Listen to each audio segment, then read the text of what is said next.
La crisis alimentaria a nivel mundial y por supuesto su impacto y sus repercusiones en nuestro país y en particular en nuestro estado de Sonora es el tema que voy a presentarles esta noche aquí en De Ida y Vuelta. Voy a presentarles una conversación, un análisis sobre este tema con el doctor Álvaro Bracamonte Sierra, profesor investigador del Colegio de Sonora. Antes, como siempre, vayamos al contexto del tema de esta noche. Bienvenidos, soy Doris Arenas. La crisis alimentaria es más compleja que la cuestión económica y podría cambiar el hábito alimenticio de las personas, generando problemas de salud, consideró el secretario de Salud en Sonora, Raimundo López Vukovich. Yo creo que es mucho más complejo precisamente en la cuestión cultural que hoy los mexicanos tenemos sobre la dieta, ¿no? Esto que está pasando no solamente en nuestro país, sino que está pasando en el mundo, la alteración de la dieta, de la alimentación y de la cantidad de alimento que existe en alguno y en otros países, pues sin duda es mucho más complejo que verlo solamente desde el punto de vista económico.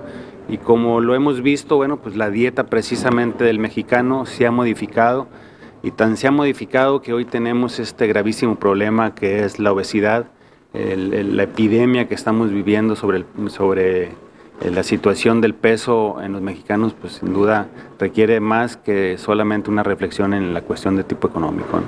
Recientemente, la Organización Mundial de la Salud alertó que los altos precios en los alimentos es una de las amenazas en el mundo, además de otras situaciones como la gripe aviar y el calentamiento global. En referencia a la emergencia alimentaria, reconocen que 3.5 millones de personas en el mundo mueren al año a causa de la malnutrición y que ello se incrementará debido a la subida de los precios de los alimentos. Además, causaría mayores problemas de obesidad entre las personas por el cambio de hábitos alimenticios. Ariel Barajas.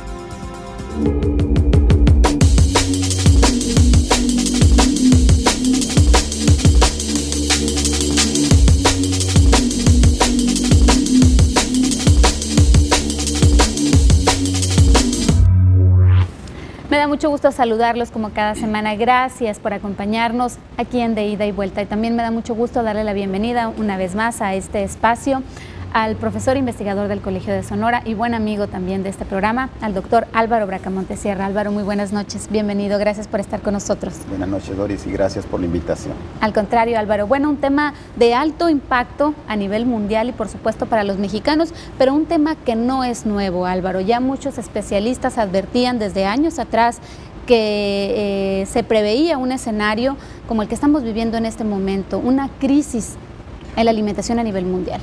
Bueno, creo que la proyección de una crisis, como todo lo que ocurre en la economía, no estaba totalmente definida, porque los factores que determinaron esta ahora llamada crisis alimentaria, que sorprendió prácticamente a todos, a los productores, a los funcionarios públicos, a los académicos y a los propios, desde luego, consumidores, pues tiene unos factores que son completamente distintos a los que en el pasado habían determinado la aparición de crisis alimentarias como las que actualmente tenemos. Por ejemplo, en la década de los 70, la crisis alimentaria fue por escasez de producción.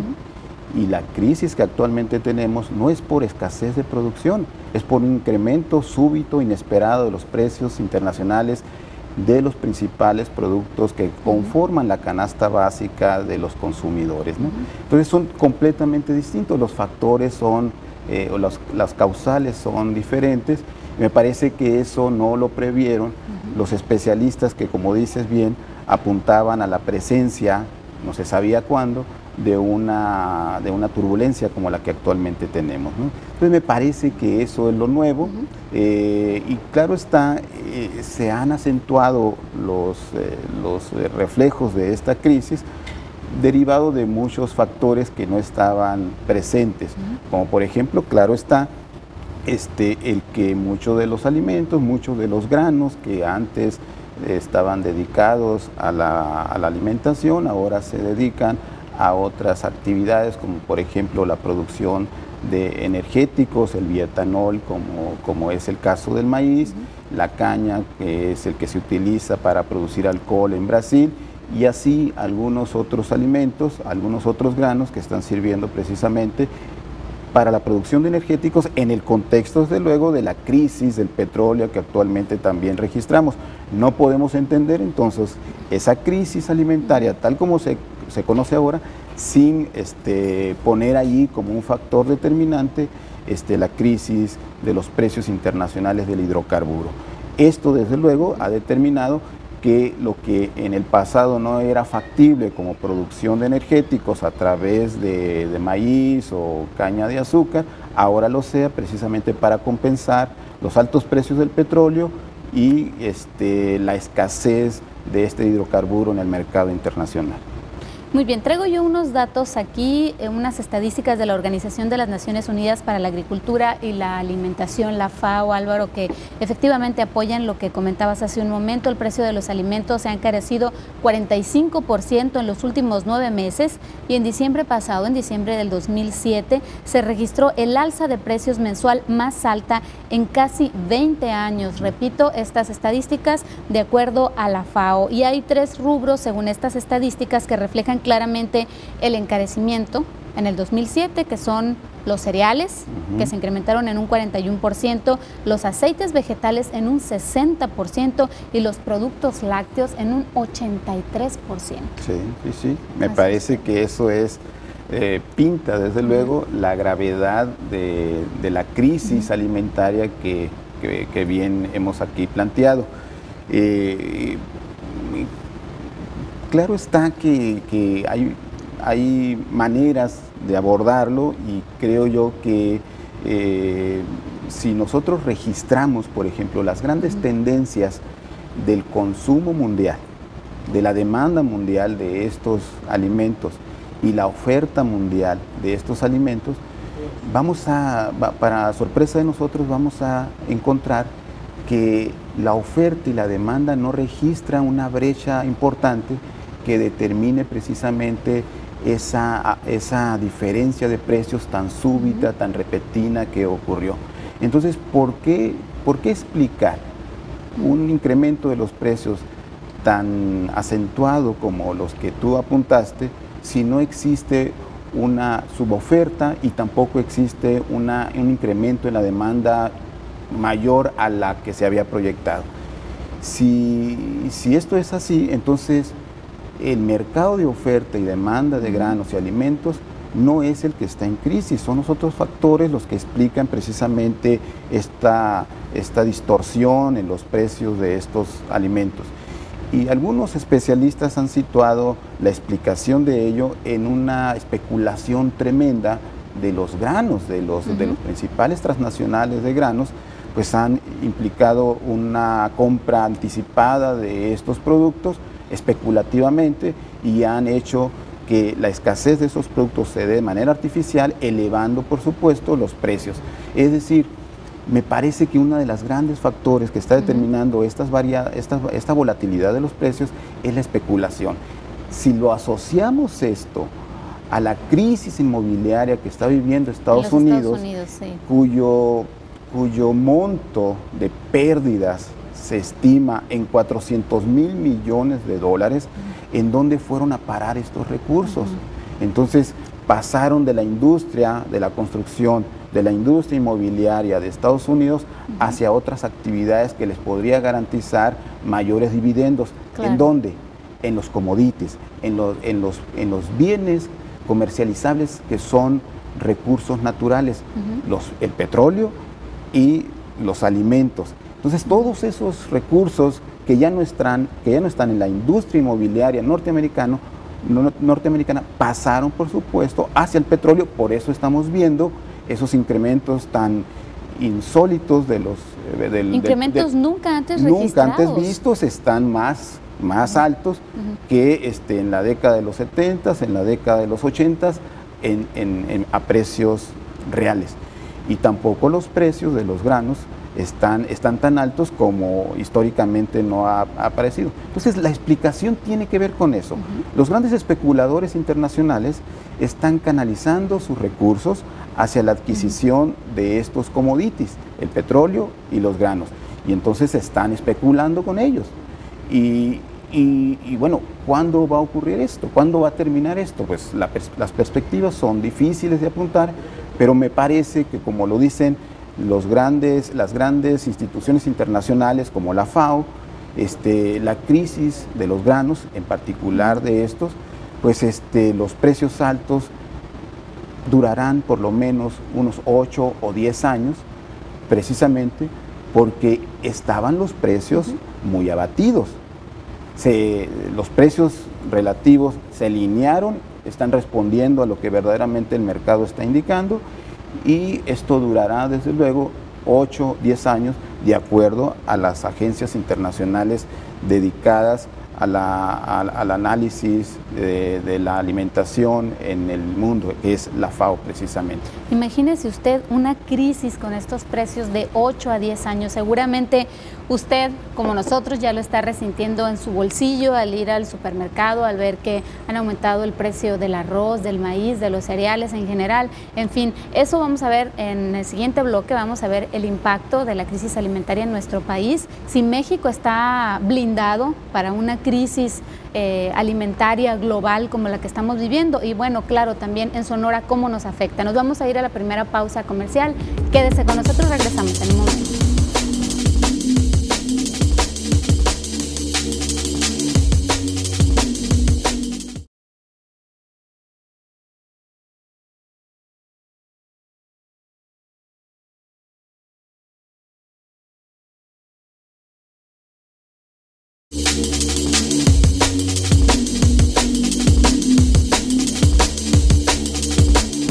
Continuamos, gracias por acompañarnos esta noche. Les recuerdo, les estoy presentando un programa sobre el impacto de la crisis alimentaria a nivel mundial y por supuesto a nivel nacional y regional. Nos acompaña el doctor Álvaro Bracamonte Sierra.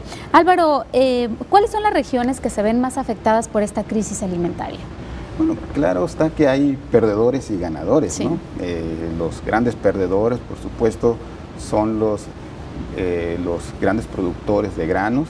Estados Unidos es uno de ellos, Australia es otro, Argentina es en América Latina el principal productor y quizá uno de los primeros exportadores de granos, trigo, maíz.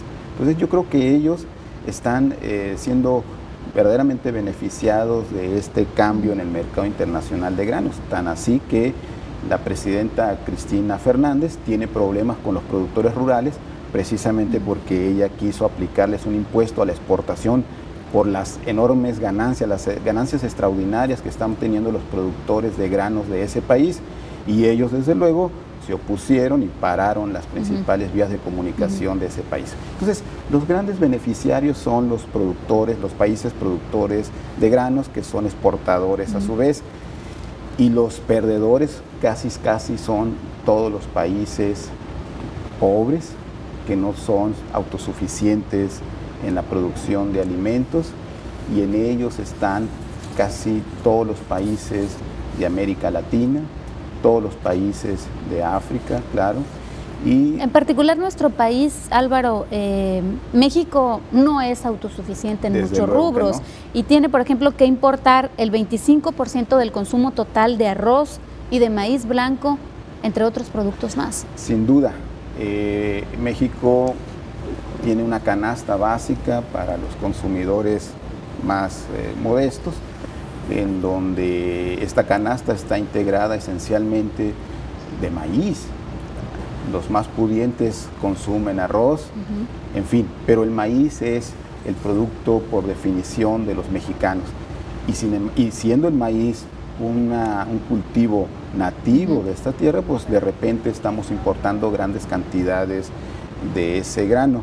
En frijol sí somos autosuficientes, por ejemplo. Pero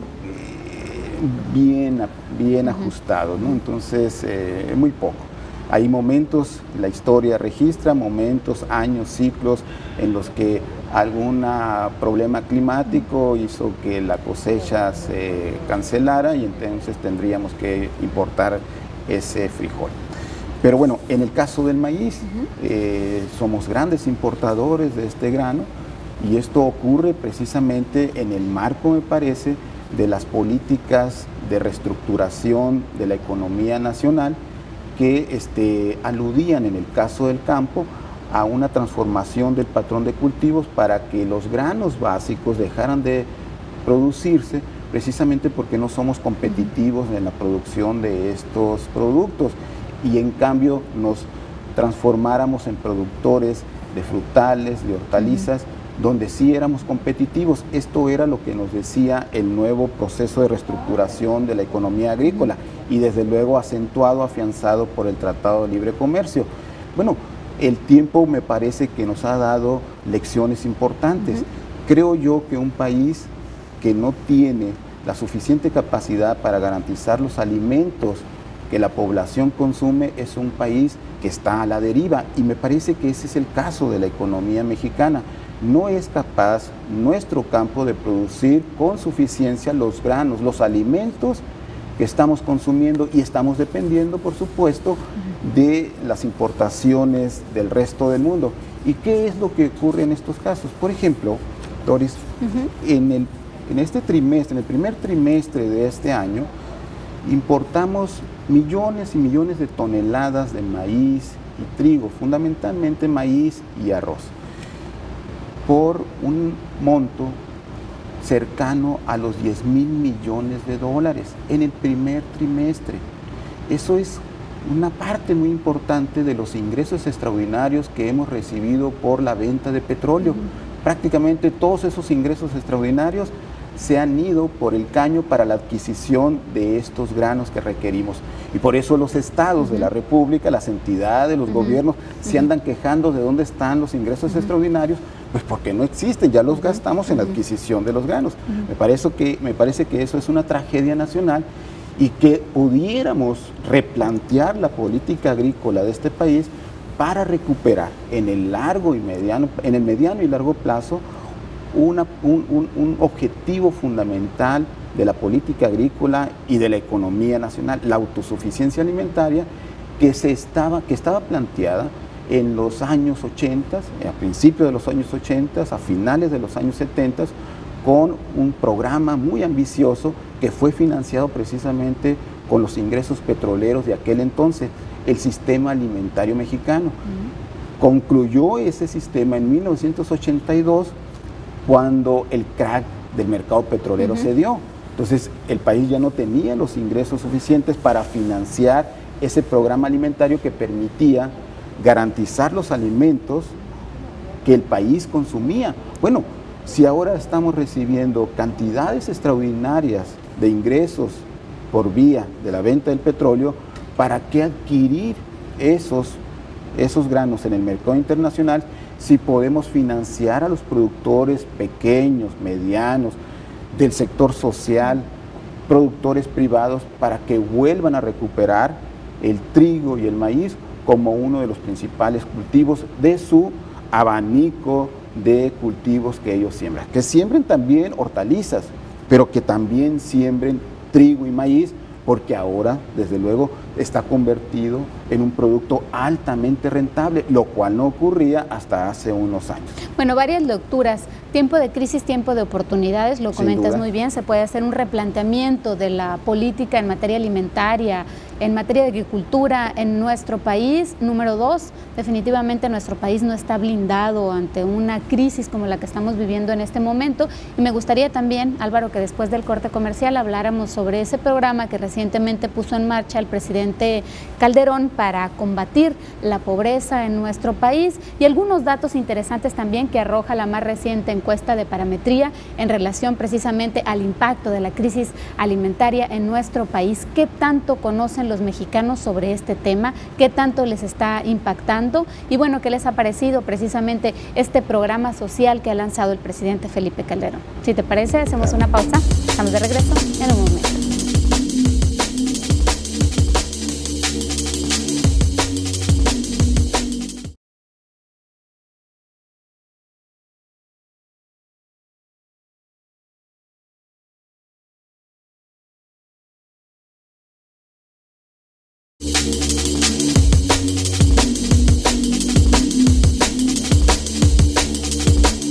Bien, regresamos, les recuerdo, le estoy presentando esta noche una conversación con el doctor Álvaro Bracamonte. Estamos conversando, tratando de conocer este fenómeno de la crisis alimentaria que está impactando en nuestros bolsillos y que lo comprobamos cada vez que vamos al supermercado, que nos cuesta más el arroz, que nos cuesta más el aceite, que nos cuestan más los productos, que a la hora de llegar a pagar a la caja, pues digo, cada vez tenemos que desembolsar más dinero. Yo creo que ese es el principal impacto que estamos viviendo. Y te comentaba antes de irnos al corte, Álvaro, sobre la más reciente encuesta de parametría llamada La crisis alimentaria en la mesa de los mexicanos, donde la califica como un tema de alto impacto entre la población mexicana, de la cual prácticamente todos los encuestados han escuchado alguna información acerca de la crisis alimentaria a nivel mundial, pero no se da el mismo conocimiento en relación al programa que recientemente puso en marcha el presidente Felipe Calderón, donde recordábamos que algunos productos se les congeló el precio y un apoyo para habitantes de comunidades marginadas con alto grado de marginación. Este apoyo consiste en la entrega de 245 pesos mensuales a 279,000 familias, pero hablábamos que los precios congelados de productos a los que normalmente las familias de nivel socioeconómico bajo no acceden. Bueno, yo creo que esa es la principal debilidad o crítica que se le puede hacer al programa del presidente. Es 150 productos, acaso 4 o 5 sí forman parte de la canasta básica, el resto hasta productos totalmente desconocidos son para los consumidores en general. Bueno, pero creo yo que independientemente de que fue insuficiente y llegó tarde, la medida es la indicada, digamos. Llegó tarde, no son los productos que deberían de haberse congelado, pero el procedimiento para paliar o mitigar los estragos de esta crisis alimentaria son los correctos. Es decir, dado que el mercado se está comportando de manera volátil y el mercado no está respondiendo realmente a los costos de producción que están teniendo los productores, pues la manera de mitigar esas alzas es a través de medidas como la que se dio a nivel federal. No son los productos, tampoco llegó a tiempo, porque muchos de esos productos ya habían incrementado sus precios. Y desde luego también una medida colateral y complementaria es compensar a los que están perdiendo capacidad adquisitiva con subsidios como los que comentas. Me parece que eso es lo adecuado, pero llega tarde y llega desde luego con muchas insuficiencias. No lo han registrado quizá toda la población porque todavía no se ha concretado probablemente, es decir, el proceso de aplicación de esos subsidios tardará cierto tiempo. Pero bueno, independientemente de eso, me parece que un asunto muy importante para la economía de Sonora de esta crisis alimentaria es que los productores locales de granos, sobre todo los del sur de Sonora, por primera vez casi en 30 años tuvieron ganancias interesantes de la producción de trigo. Sí. Lo acaban de anunciar recientemente el gobernador. 7,000 millones de pesos de ingresos se van a repartir entre los productores en el sur de Sonora, en el Valle del Yaqui, en el Valle del Mayo. Es una cantidad verdaderamente sorprendente que, desde luego, nos recuerda los años 60, los años 50, cuando esos productores... La época de bonanza del Valle del Yaqui, del Valle del Mayo. El milagro agrícola del país. El granero de México. El granero de México, situado en el sur de Sonora. Esos eran los grandes años de los productores de esa región. Bueno, desde entonces ya no habían registrado un momento tan interesante, tan fascinante como lo que ahora ocurrió. Entonces, en esta crisis hay claros oscuros. Desde luego, los consumidores resintiendo los estragos de estos incrementos, pero los productores del Yaqui y del Mayo recibiendo los beneficios de un incremento súbito, inesperado, de los precios del trigo y desde luego del maíz en menor escala, porque no es tanta la superficie sembrada como es en el caso del trigo, ¿no? Entonces, son buenas noticias. Ojalá que estos precios sigan altos para estos productores, pero que sus ingresos extraordinarios permita capitalizar sus predios para que sean más productivos, sean más competitivos y tengan la posibilidad de transformar la producción para que con el agua que cuentan puedan tener trigo sembrado, pero también otros productos que también son rentables. Bien, Álvaro, pues con este comentario cerramos esta conversación. Yo te agradezco mucho, como siempre, que hayas aceptado esta invitación, nos hayas dado un poco de luz en este tema para comprender lo que está sucediendo en esta llamada crisis alimentaria a nivel mundial. Muchísimas gracias, Álvaro. Gracias a usted también allá en casa por acompañarnos. Le invito la semana próxima a que nos acompañe aquí en De Ida y Vuelta. Y por favor, sigue enviando sus correos electrónicos. Me gusta recibir sus comentarios, sus sugerencias. Mi correo personal, dorisarenas@telemax.com.mx, y nuestro correo institucional de ida y vuelta @telemax.com.mx. Yo lo espero la semana próxima aquí en De Ida y Vuelta, el espacio para la conversación inteligente. Buenas noches.